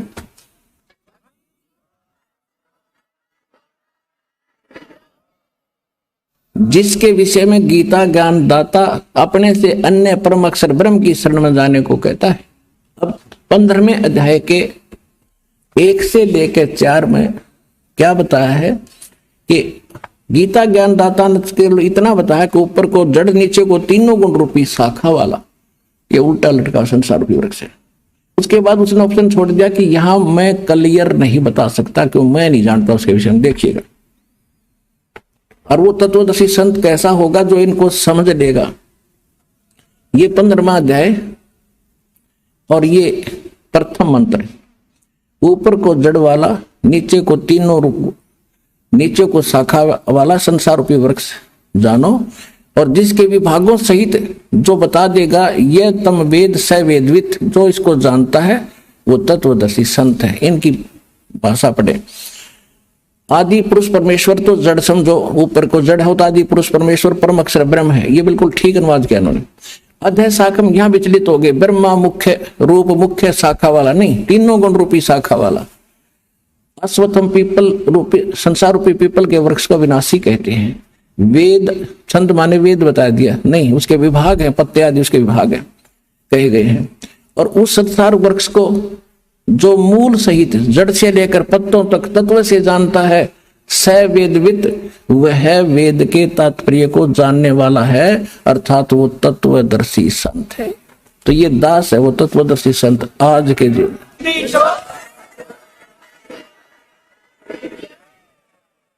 अब इसमें लास्ट अक्षर इतना पढ़ेंगे हम, अध्याय नंबर 15 का श्लोक नंबर 4 पढ़ेंगे।